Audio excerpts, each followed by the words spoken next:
मोहन यादव जी के स्कूल से दोस्त हैं, तो जब आप उनके साथ मंच पर नजर आते हैं तो आपके ऊपर एक आरोप लगना शुरू हो जाता है कि आप भी शायद भाजपा ज्वाइन कर सकते हैं। मेरे मुंह पे कालिक पोत देना अगर किसी दिन हम बीजेपी में चले जाए। जब आप किसानों की बात करते हैं तो उज्जैन महिदपुर क्षेत्र में किसानों के क्या हालात हैं? 30 में से 29 सीटें इनको दी, उसके बाद आज किसान आत्महत्या कर रहा है, किसानों की जमीन बिक रही है। तहसीलदार का बाबू का भी रेट फिक्स है, नामांतरण कराना है तो 10,000 रुपए, बंटवारा कराना है तो 25,000 रुपए, रेट फिक्स है। सर क्या ये सब कांग्रेस के समय पर नहीं होता था? अब कांग्रेस का नाम लेना बेकार की बात है कि पूरा प्रशासन बीजेपी का कार्यकर्ता बन के काम करता है। चुनाव आयोग इनके पास है, न्यायपालिका इनके पास है, कार्यपालिका इनके पास है, सब तो इनके पास है। लेकिन सर लोकतंत्र है तभी तो आप खुलकर मंच पे बोल सकते हैं। नहीं, ये लोकतंत्र है ही नहीं। पेट्रोल डीजल के भाव बढ़ने वाले सूत्र हाँ। बाद में लिख के देते कि 4 साल से बड़े नहीं है।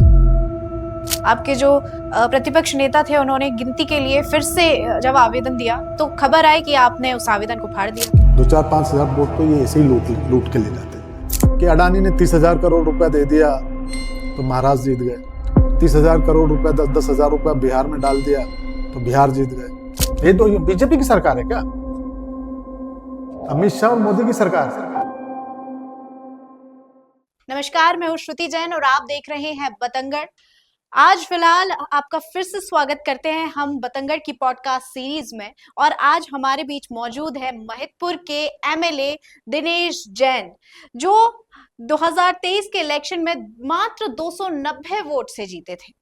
ये 290 वोट लेकर आई उन्हें बॉस की उपाधि। चलिए जानते हैं कि ये जो महिदपुर के एमएलए हैं दिनेश जैन जी, इन्हें मध्य प्रदेश में बॉस की उपाधि क्यों दी गई, और जो सत्ता पक्ष और विपक्ष के बीच तानाशाही और कहीं सियासत चलती रहती है, इसमें गर्माहट को कैसे खत्म किया जा सकता है या इसकी गर्माहट कैसे सुरूर में चल सकती है, इसके बारे में भी बातचीत करेंगे। सर आपका स्वागत करते हैं हम बतंगड़ में।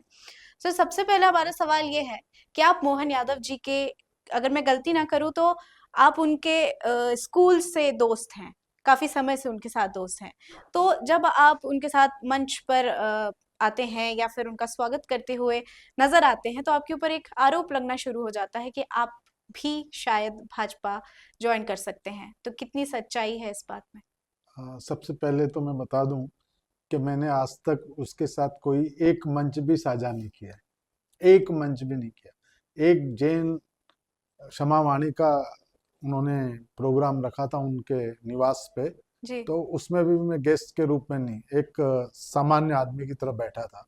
इसके अलावा मेरी आज तक किसी भी मंच पे उनके साथ मेरी मुलाकात नहीं हुई है। और रही बात मेरा जाना आना, तो आज की तारीख में बीजेपी ही जा रही है तो मेरे को उसमें जाने की क्या जरूरत है? बीजेपी को भगाने के लिए हम बैठे हुए हैं, और ऐसी स्थिति नहीं है कि कांग्रेस के लोग बीजेपी में जाएंगे। आज ऐसी स्थिति है कि बीजेपी के लोग कांग्रेस में आने के लिए बैठे हुए। लेकिन सर हम लगातार देखते हैं, अभी आपने राघव चड्ढा का भी देखा होगा कि जो उनके साथ साथ और जो थे राज्यसभा में मिनिस्टर्स, वो सभी भाजपा में ज्वाइन हो गए। तो क्या आपको लगता है कि कांग्रेस में कोई कमजोरी आ रही है या फिर अन्य पार्टियों में कि जो भाजपा की तरफ आकर्षित हो रहे हैं? मेरा ऐसा मानना है कि मध्य प्रदेश के अंदर भारतीय जनता पार्टी की इतनी बुरी हालत होने वाली है कि इसको 10 से 20 सीटें भी मिल जाए तो बहुत बड़ी बात है, क्योंकि लोगों ने 29 में से 29 सीटें इनको दी और यहाँ पे 3/3 बहुमत दिया। उसके बाद आज किसान आत्महत्या कर रहा है, किसानों की जमीन बिक रही है, किसानों को राहत राशि नहीं मिल रही है, किसानों को बीमा नहीं मिल रहा है जी। किसानों के गेहूं नहीं तुल रहे हैं, किसानों को सोयाबीन खराब होने के बाद कुछ भी नहीं मिल रहा है, किसान को बिजली के लिए उनके ऊपर इतना बिजली का बिल वसूलने के लिए सरकार उनके ट्रैक्टर्स को, उनकी मोटरसाइकिल्स को जब्त कर रही है। और सबसे बड़ी बात कि आज तहसील कार्यालय में आप चले जाएं तो कोई भी काम बिना पैसे के नहीं होता है। तहसीलदार का बाबू का भी रेट फिक्स है, नामांतरण कराना है तो 10,000 रुपए, बंटवारा कराना है तो 25,000 रुपए, कोई छोटे मोटे नक्शे में हेर फेर कराना है, रेट फिक्स है। सर क्या ये सब कांग्रेस के समय पर नहीं होता था? नहीं, कांग्रेस के समय में सब चीजों की एक लिमिट थी। मैं ऐसा नहीं कह रहा हूँ कि भ्रष्टाचार नहीं था, और कांग्रेस को तो लोग भूल गए थे। 25 सालों से इसकी सरकार है। अब कांग्रेस का नाम लेना बेकार की बात है। मैं जब से आया हूँ राजनीति में तब से मैं देख रहा हूँ बीजेपी की सरकार है। जो आज 25 साल का लड़का हो गया होगा वो बीजेपी को ही देख रहा है। कांग्रेस की बात तो बेकार करते हैं। आज 25 साल से लगातार बीजेपी की सरकार है, तो पुरानी चीजें कोई याद नहीं रखता है। 25 सर साल का जब लड़का। कमलनाथ जी आए थे सत्ता में और अचानक से जब सरकार गिर गई थी, उस समय क्या हालात थे और आपको क्या लग रहा था? देखो, उस समय में भी जब सिंधिया जैसे लोग अपनी प्रॉपर्टी बचाने के लिए देश को बेच सकते हैं, हम्म। वो खुद अपने प्रॉपर्टीज को, अपने महल को बचाने के लिए बिक गए। और ये इनकी गलत बात है। जब से दोनों मोदी जी और अपने अमित शाह जी आए, इन्होंने 2014 से ही देश को तानाशाही की ओर ले गए। हम्म। ये अपने देश में 80-20% का रेशो है। 80% लोग बहुत कम एजुकेशन है, आर्थिक रूप से सक्षम नहीं, वो समझ ही नहीं पा रहे हैं कि इन्होंने देश की 5 स्वतंत्र संस्थाएं खरीद ली है। जब 5 स्वतंत्र संस्थाएं इनके हाथ में आ जाती है, तो फिर देश तानाशाही की ओर जा रहा है। और ये 14 से ही चालू है। लेकिन सर लोकतंत्र है तभी तो आप खुलकर मंच पे बोल सकते हैं। नहीं, ये लोकतंत्र है ही नहीं। कैसे मंच पे बोल सकते हैं? न्यायपालिका इनकी है, कार्यपालिका इनकी है, जी। प्लानिंग कमीशन इनका है, मीडिया इनका है।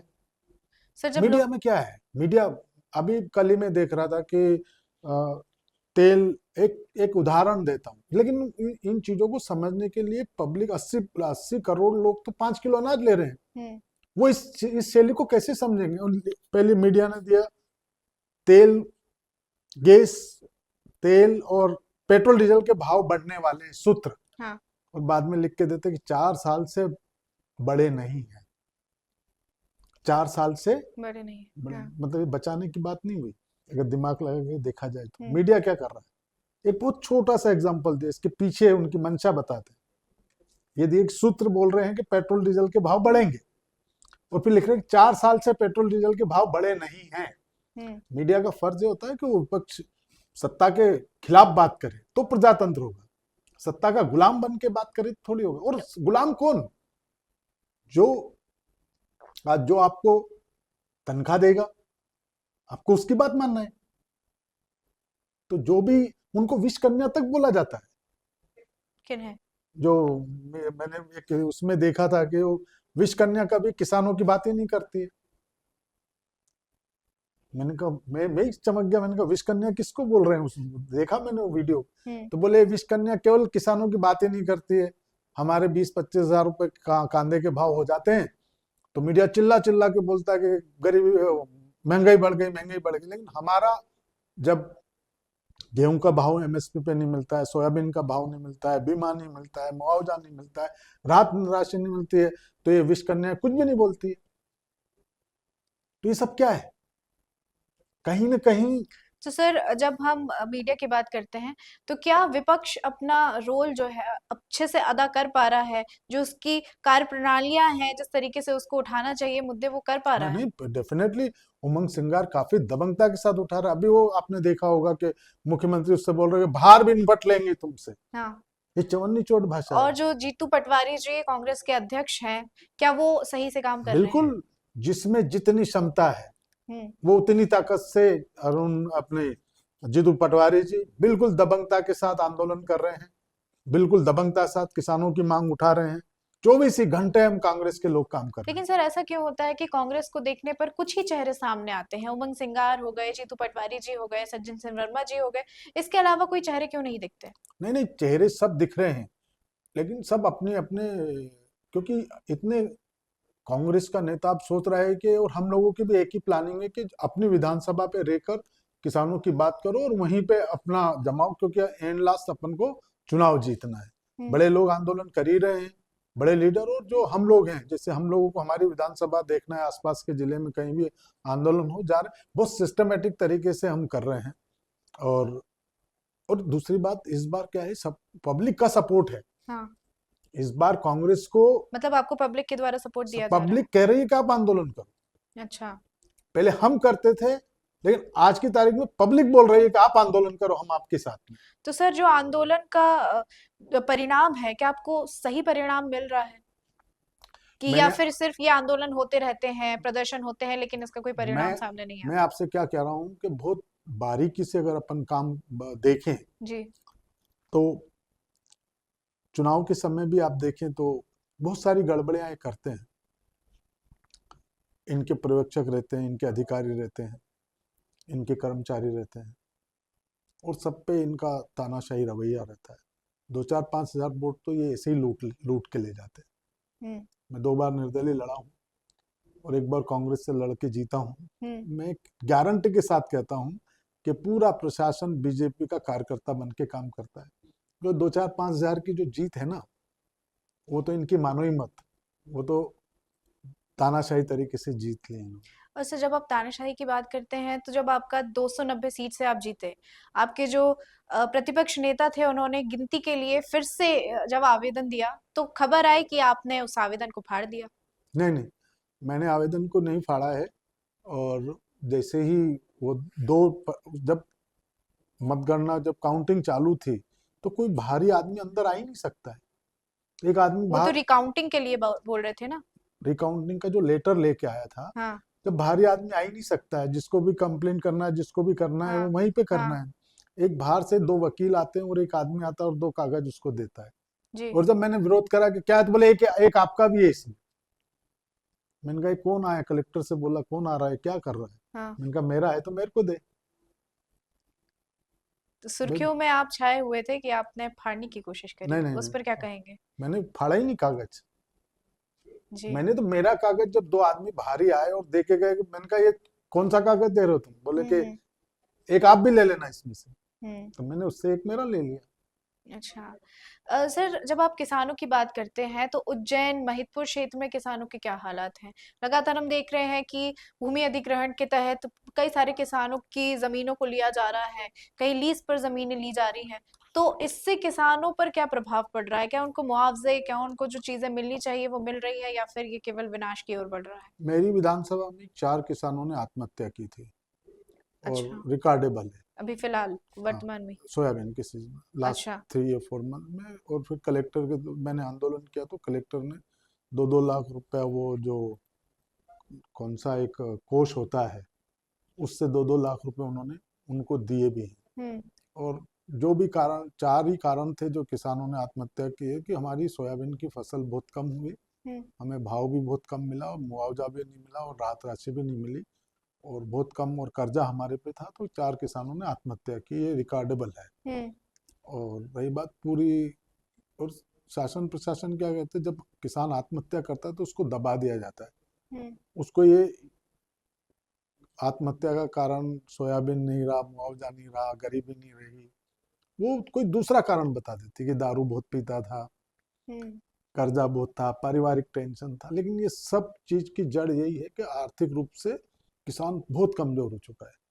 2,000-3,000 रुपए में अगर उसका गेहूं बिकता है और 5,000 में सोयाबीन बिकती है, 4 कुंटल की एवरेज अपने यहाँ पे वो फसल मिलती है, तो इतने कम पैसों में किसानों का उद्धार होना संभव ही नहीं, उसको आत्महत्या करना ही है। और सर, अभी जब विकास की ओर बढ़ रहे थे, तो मोहन यादव जी ने एक बात कही थी कि वो जिसकी भी जमीन लेंगे भूमि अधिग्रहण के तहत, उसमें उसको 4 गुना ज्यादा मुआवजा देंगे। लेकिन उस पे कांग्रेस के द्वारा बहुत ज्यादा विरोध प्रदर्शन किया गया और कहा गया कि कर्ज जो माफ नहीं किया जा रहा है, और जो किसानों के साथ पहले हुआ उसका मुआवजा कौन देगा अभी फिलहाल। लेकिन हम वर्तमान पे क्यों नहीं बात करते? जब मोहन यादव जी ने 4 गुना मुआवजा देने की बात करी, तब क्यों कांग्रेस ने इसका विरोध प्रदर्शन किया? कांग्रेस ने विरोध प्रदर्शन बिल्कुल दबंगता के साथ किया। उसका कारण ये है कि 4 गुना देना, मतलब गाइडलाइन का 4 गुना कितना होता है? 1,90,000 रुपए की गाइडलाइन है। हम्म। 4 गुना उसको दे दिया तो 8 लाख रुपए हो गए। हम्म। और जमीन का भाव क्या है यार? 40 लाख रुपए बिका, 50 लाख रुपए बिका। अब 8 लाख रुपए उसको दे दिया तो किसान आत्महत्या करेगा कि नहीं करेगा? और यहाँ किसान के अमेरिका थोड़ी है कि 500 एकड़ 700 एकड़ के मालिक है। यहाँ पे 1 हेक्टर और 2 हेक्टर का हम्म। मालिक हम्म। किसान है यहाँ का। हम्म। और अमेरिका का 500 हेक्टर और 1,000 हम्म। हेक्टर का किसान है, उनको 3 करोड़ सब्सिडी मिलती है। और हिंदुस्तान में 2-2 हजार रुपया सम्मान निधि मिलती है। हम्म। सर आपको 2,000 रुपए क्या लगता सम्मान है निधि कि मिलती है। जो भारत है या मध्य प्रदेश में सबसे ज्यादा खराब स्थिति किसानों की क्यों हो रही है, किस वजह से हो रही है? सबसे खराब स्थिति इसलिए हो रही है कि जो किसानों का जो एमएसपी पे भाव नहीं मिलता है। और किसानों का उत्थान तभी होगा जब मेडिसिन खेती, लहसुन, प्याज, अदरक, सफेद मूसली, कमरकस, अश्वगंधा, इनके भाव जब 30-35 हजार हो जाता है, जैसे लहसुन का भाव, तो वो जी। स्थिर रहना चाहिए। एक बार 30-35 हजार होता है, फिर 5,000 7,000 हो जाता है। तो जो मेडिसिन खेती के भाव स्थिर हो जाएंगे तो किसान जमीन भी खरीद पाएगा और किसान आगे भी बढ़ जाएगा। और ये 3,000 और 6,000 भी अगर ये सोयाबीन और दे देंगे तो किसान आत्महत्या करेगा। और मेरा तो ऐसा मानना है कि रिकॉर्डेबल बोल रहा हूँ मैं, जी। आप भी स्टडी करें और हिंदुस्तान के लोगों को बताना भी चाहता हूँ कि किसान, एवरेज किसान 3 और 6 बीघा जमीन का मालिक है, हम्म। रिकॉर्डेबल है, 1 हम्म। हेक्टेयर 2 हेक्टेयर का। अब 2 हेक्टेयर जमीन है, मतलब 9 बीघा जमीन या 8 बीघा जमीन, 5 क्विंटल सोयाबीन भी उसमें होती तो 40 क्विंटल सोयाबीन हुई, मैं 2,40,000 रुपए की। और 1.5-2 लाख का गेहूं मान लो, 4-4.5 लाख रुपए, 8 बीघा जमीन, हम्म। तो 30-35 हजार रुपये महीना वो कमा रहा है। अब कैसे उसका उद्धार होगा, कैसे सब काम चला लेगा पूरा परिवार? और जमीनें बिक रही है, रोज 50 से 60 रजिस्ट्री हर तहसील में होती है, किसान बचा ही नहीं। किसान कौन बन गए पता है आपको? आईएएस सर अफसर। फर्टिलाइजर्स पे भी एमएसपी दी जा रही है, सबको मतलब मिनिमम प्राइस पे अवेलेबल किया जा रहा है, चाहे वो यूरिया हो चाहे वो फर्टिलाइजर हो, तब फिर किसान को कैसे दिक्कत आ रही है? मैं बता रहा हूँ, किसान की बात तो करना मतलब किसान की बात जो ये कर रहे हो गलत है। हाँ। किसान को केवल गुमराह कर दिया जा रहा है। उसको इस न पे सिर्फ कांग्रेस क्या कर सकती है? कांग्रेस जो अपना फर्ज है निभा रही, इन्होंने पूरा एक जाल फैला दिया था धर्म का, हिंदुस्तान पाकिस्तान का, लाडली बहना का। ये चुनाव जीतती नहीं है, ये क्या बोलते हैं, तिकड़म लगाती है। जहां तक मेरी सोच है जी। कि अडानी ने 30,000 करोड़ रुपया दे दिया तो महाराष्ट्र जीत गए, 30,000 करोड़ रुपया, 10-10 हजार रुपया बिहार में डाल दिया तो बिहार जीत गए। यहाँ पे 1,500-3,000 की बात करके और लाडली बहना को दे दिए। नीतियां वीतियां कुछ भी नहीं है। ये बीजेपी की जो रणनीति है ना, ये मैं तीनों जगह चुनाव बताता हूँ, तीनों जगह कांग्रेस जीत रही थी, हरियाणा भी जीत रही थी। अच्छा। लेकिन किया क्या इन्होंने? वहां पे अडानी ने सहयोग कर दिया 20,000 करोड़ का, वहां पे तो 10 मतलब वोट खरीदे गए? खरीदने की कला है इनके पास। हाँ। और वो कलाकारी तभी आती है जब पैसा हो, तो सब कलाकारी आ जाती है। इनको मालूम है कि कैसे करना है, वर्ल्ड बैंक से लोन ले लेंगे, कैसे भी ये कलाकारी ढूंढते ही रहते हैं। और इस हिंदुस्तान को बहुत गर्त में ले जा रहे हैं। हरियाणा, वहाँ 10,000 रुपये पहले अकाउंट में डाल देना लाडली बहना के, जी। और चुनाव जीत जाना। गरीबी बहुत है वहाँ। मध्य प्रदेश के अंदर 3,000 रुपए की बात करके और एक और चुनाव के पहले डाल दिए 1.5-2 हजार रुपया, हम्म। तो 2% 3% वोट खिसक जाते हैं, तो चुनाव जीत जाते हैं। बाकी इनको कोई पब्लिक जिता नहीं रही है। ये तो देश में गंदगी फैला रहे हैं, नफरत फैला रहे हैं। ये बिल्कुल सही बात है। ये तीनों इलेक्शन ऐसे जीते हैं। हम्म। वहां पे अडानी ने दे दिया 20-30 हजार करोड़, 132 में से 100 सीटें जीत जाते हैं इनके अलायंस, 125 में से 110 जीत जाते हैं। तो सर जो वोट चोरी की बात की जा रही है कांग्रेस के ही द्वारा, ये कितनी सच है? वोट चोरी में बता तो रहा हूँ ये। और भाई जिन प्रदेशों में कांग्रेस जीत रही है वहां कहाँ जीत रही है? वो तो जब भगवान आप पूरा, मेरा जीता मतलब जागता नहीं, उदाहरण है। वहां वहां जीत रहे हैं तो कैसे जीत रहे हैं? जब 10,000 15,000 वोट से भी ज्यादा अगर हम जीत रहे हैं, 20,000 वोट से अगर हम जीत रहे हैं, तो फिर हम 5,000 से जीत जाएंगे। अगर हम 12,000 वोट से जीत रहे हैं तो हम 3,000 वोट से हार जाएंगे। इनका कैलकुलेशन है। ये हम्म। बात बोलने में अच्छी रहती है, लेकिन अगर पूरा इसका रिसर्च करा जाए, ये तो जब ये कैलकुलेशन कर लेते हैं, इनके पास जितने भी एक्सपर्ट बैठे हुए हैं। तो अभी जो बंगाल में चुनाव हुआ, क्या लगता है आपको? क्या टीएमसी वापस आएगी, क्या कांग्रेस आएगी मैं या फिर भाजपा मेरा फिर? मतलब यही है कि अगर 25,000 का मार्जिन रखा होगा हम्म। जीत का, तो 5,000 से जीत जाएंगे। जी। बस इसमें आप सब समझ लें। अगर 25,000 वोट हमको ज्यादा लाना है उससे, हाँ। तो 5,000 से हम जीत जाएंगे। इतनी कलाकारी इनके पास है, सब चीज तो इनके पास है। हम्म। चुनाव आयोग इनके पास है, न्यायपालिका इनके पास है, कार्यपालिका इनके पास है, सब तो इनके पास है। 25,000 वोट से अगर हम जीत रहे हैं, मतलब 25,000 वोट हमको वास्तव में ज्यादा आएंगे, तो हम 5,000 से जीत जाएंगे, इसलिए जीत रहे हैं। बाकी ये तो कोई जीतने नहीं दे रहे हैं। तो अगर अगर आप ये कहना चाहते हैं कि जीत ही नहीं रहे हैं, तो फिर नहीं, ये जीतने ही नहीं देते हैं। जीतने ही नहीं देते, तो मतलब अगले इसलिए नहीं चुनाव देते में कि 25,000 वोट अगर हम लाए जी जीत के, तो 5,000 से जीतेंगे। तो ये प्रजातंत्र क्या, जब तानाशाही हो रही है तो कैसे जीत पाएंगे? तो फिर अगले चुनाव में आप किस उम्मीद से लड़ना जाएंगे, जब आपको अब लगता है? हम ये सोच रहे हैं कि 25,000 वोट लेके आना है हमको, इनसे ज्यादा अच्छा। 25 से 30,000 वोट लेके आना, और भगवान से भी विनती कर रहे हैं कि भगवान इनको सद्बुद्धि दे, या फिर इन कुछ ऐसा का, जैसे लिखते हैं ना, जब कुछ भी नहीं होता है तो भगवान साथ जी देता जी है। जी। तो जब ऐसा नहीं है कि बड़े बड़े राजा और रंग भी खत्म हो गए, हम्म बड़े हम्म बड़े हम्म राजा रंग बन गए, हम्म। बड़े बड़े जिनके सूरज जिसका डूबता नहीं था वो भी खत्म हो गए, तो ये दोनों भी खत्म हो जाएंगे। दोनों मतलब? अमित शाह और वो मोदी जी। मोदी, ये दो बीजेपी की सरकार है क्या? अमित शाह और मोदी की सरकार है, ये अच्छा। बीजेपी की सरकार नहीं है।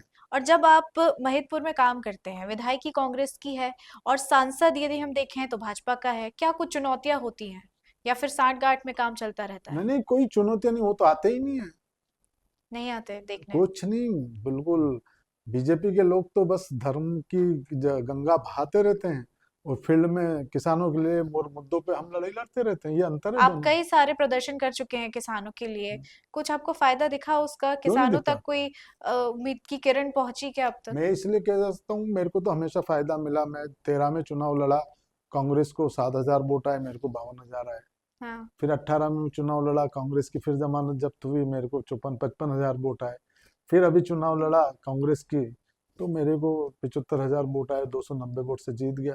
तो मेरे काम करने से लोगों ने मेरे को तो चुना है, जी। मेरी विचारधारा कांग्रेस की है, कांग्रेस में ही रहूंगा। कांग्रेस ने नहीं टिकट दिया तो भी कांग्रेस में ही रहा, और आज भी मरते दम तक भी कांग्रेस में ही रहूंगा, आप क्योंकि नहीं विचारधारा जाएंगे? कांग्रेस। नहीं नहीं नहीं, मेरे मुंह पे कालिक पोत देना अगर किसी दिन हम बीजेपी में चले जाएं, तो आपके इस माध्यम से बोल रहा हूँ मैं। जी। मेरे को नफरत है, जो जहर उगलते हैं, नफरत की राजनीति करते हैं। चुनाव एक अलग बात है, लेकिन जो लोग नफरत फैलाते हैं, नफरत की बात करते हैं, उन लोगों को मरना पसंद है, लेकिन उस पार्टी में जाना पसंद नहीं है। सर, अंत में हम यही कहेंगे कि आप मध्य प्रदेश के किसानों के लिए क्या कहना चाहते हैं? आप लगातार जैसे प्रदर्शन कर रहे हैं, आपने कुंभकर्णीय प्रदर्शन भी किया था जो मीडिया की में सुर्खियों में रहा, तो क्या आपको लगता है कि सरकार वाकई उस कुंभकर्णीय नींद से जागी? मैं आखिरी में किसानों के लिए यही बोलूंगा कि किसानों को 4,000 रुपया गेहूं का भाव मिले, हाँ। किसानों को 6,500 रुपये के आसपास एमएसपी पे सोयाबीन का भाव मिले, किसानों की जब फसल खराब हो तो 500 करोड़ रुपया बीमा कंपनी कमाती है हर 6 महीने में, वो 500 करोड़ रुपए सरकार को सद्बुद्धि दे कि वो हम्म 500 करोड़ रुपया बीमा कंपनियों को नहीं देते हुए सरकारों में बांट दे।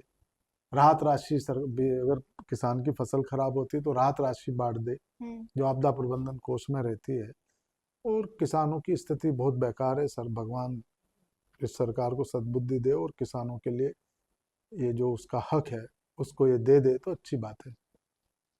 आपको नहीं लगता कि सरकार कुछ कर रही है किसानों के लिए? अहंकार में डूबी हुई है, अहंकार में डूबी हुई है, जो सरकार अहंकार में डूबी है, वो आपस में लड़ रहे हैं, और इनको ऐसा लगता है कि बस भगवान का नाम ले लेंगे, हिंदुस्तान पाकिस्तान बता देंगे, हम्म। बांग्लादेश बता देंगे, चुनाव जीत जाएंगे, साधु संतों की महफिल, साधु संतों के व्याख्यान करा देंगे। इनका तथ्यों से कोई लेना देना नहीं है, किसानों से कोई लेना देना नहीं। लेकिन स्थिति बहुत विस्फोटक है इस बार।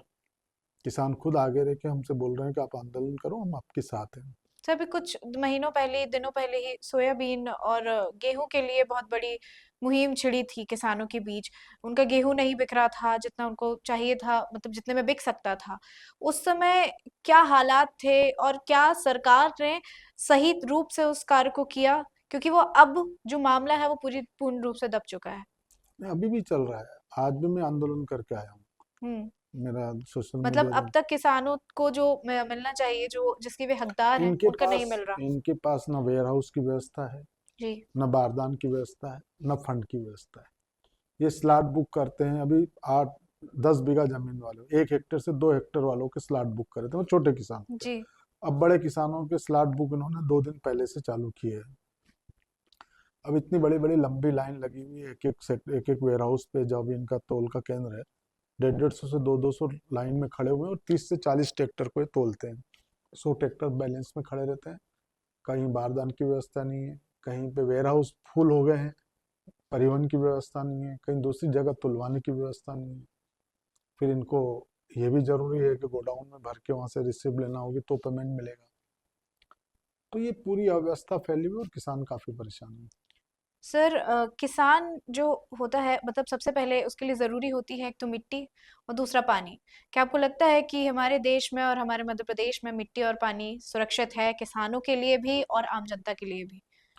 मिट्टी और पानी मतलब इतनी एडवांस खेती तो होती ही नहीं है। अगर मिट्टी का भी परीक्षण सही हो और पानी का भी परीक्षण सही हो तो जो इसराइल की बात करते हैं तो वास्तव में इसराइल में 30 से 40 क्विंटल सोयाबीन हम्म। होती है और गेहूं भी होता है। वो बहुत ही अति आधुनिक तरीके से वो लोग करते हैं। इतने जो वो डेजर्ट है लेकिन वहाँ 13 इंच बारिश में भी तीनों फसल लेते हैं। हम्म। 13 इंच बारिश में तीनों फसल लेते हैं, हम्म। 14 इंच में ले लेते हैं। अपने यहाँ 26 इंच बारिश होती है, मिनिमम से मिनिमम 35, 40, 50 तक भी हो हम्म। जाती है। सब सरफेस फ्लो होकर पानी नदियों में बह जाता है। ना कोई रिचार्जिंग की व्यवस्था है, कोई एडवांस तकनीकी कृषि के लिए नहीं है। हम्म। सब पानी बह के चला जाता है। उसके बाद रिचार्जिंग फैसिलिटीज नहीं है। उसको ड्रिलिंग करना, सिस्टमेटिक तरीके से एक्सप्लाइटेशंस करना, ये बहुत सारी आधुनिकता है, लेकिन किसानों के पास आधुनिकता का कोई कालम नहीं। अभी भी अपन वो पराली के लिए जला देते हैं जी और सुप्रीम जी कोर्ट जी कर जी रहा है। जी तो आप कितने साल पीछे हैं? जी बिल्कुल। अभी वो जला रहे हैं, हाँ सैटेलाइट से हम देख लेते हैं और दंड दे रहे हैं पांच हाँ हाँ हजार हाँ 4,000। हाँ। तो बदमाशी नहीं तो और क्या, सैटेलाइट से सब दिख जाएगा। हम्म। मालूम पड़ेगा कि सब 1,000 किसानों को ही नोटिस देना, 10 को क्यों दे रहे हम्म। हैं? 1,000 को ही दो, या फिर उनको ऐसी फैसिलिटी दो कि वो अपना काम जलाए नहीं।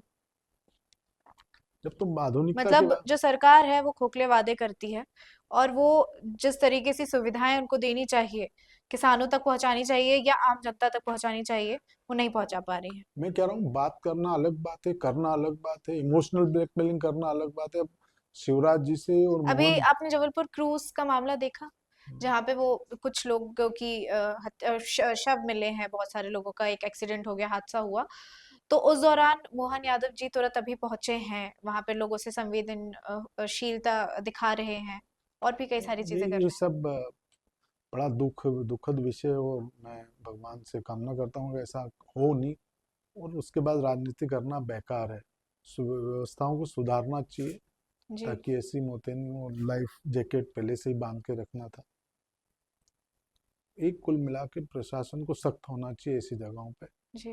बाकी इसमें किसी की गलती निकालना करना बेकार। मैं देख रहा था वीडियो कुछ समय पहले का, तो जी किसी जी। के पास भी लाइफ वो जैकेट्स नहीं थे। लाइफ जैकेट्स नहीं थे। जी। तो ये गलती वहाँ पे जो लोग हैं, मैं भी एक बार गया था इंडोनेशिया में। तो वहाँ पे पहले हमारे को पैक किया, हमने कहा नहीं नहीं नहीं नहीं। तो पहले लाइफ जैकेट से किया, उसके बाद हमको अंदर बैठने दिया। अच्छा। इंडोनेशिया में, मलेशिया में, सब दूर हम गए जहाँ जी पे भी। जी जी। तो सब दूर हमको पहले किया और अंदर जाने दिया। बच्चों ने निकालने में लगा तो उन्होंने मना कर दिया। तो ये व्यवस्थाओं की बात होती है। अगर वो जैकेट होते तो कोई बात ही नहीं होती। जी। लेकिन बहुत ही खतरनाक हादसा है आज। वो इतने मासूम से बच्चे और इतने अच्छे कपल्स उसमें दिख रहे थे और वो एकदम सोचने में आ रहा है कि यार वो मर गए। हम्म। बड़ा बड़ा खराब सा लग रहा है। अब ये नेतागिरी बेकार की बातें, मतलब जाना आना सब। बहुत बहुत धन्यवाद दिनेश जी, आपसे बातचीत करके बहुत अच्छा लगा और राजनीति के कई सारे खुलासे भी हुए और आपने कई सारी ऐसी चीजें बताई जो वाकई किसान हमारे देश में पीड़ित है और उसे जो उसका हक है वो नहीं मिल पा रहा है। तो उम्मीद करते हैं कि बहुत जल्दी किसानों को उनका हक मिले और जो आप कार्य कर रहे हैं उसमें आप सफल हों। साथ ही हमारी जो सरकार है वो भी सुने और किसानों तक उनकी उम्मीद जो की जा रही है, उनसे उम्मीद की जा रही है, वे उस उम्मीद पर खरे उतरे। तो बहुत बहुत शुक्रिया, आपने बात करी राजनीति पर भी, कांग्रेस की राजनीति पर भी, साथ ही सियासत इतनी गरमाई क्यों रहती है उस पर भी, और क्या कुछ अगले चुनाव में कांग्रेस के दावे होंगे और कांग्रेस क्या कर पाएगी और क्या मध्य प्रदेश में वापस कांग्रेस आ पाएगी, इसको लेकर के। ऐसे ही पॉडकास्ट को देखने के लिए जुड़े रहिए बतंगड़ के साथ। मैं हूँ श्रुति जैन, धन्यवाद।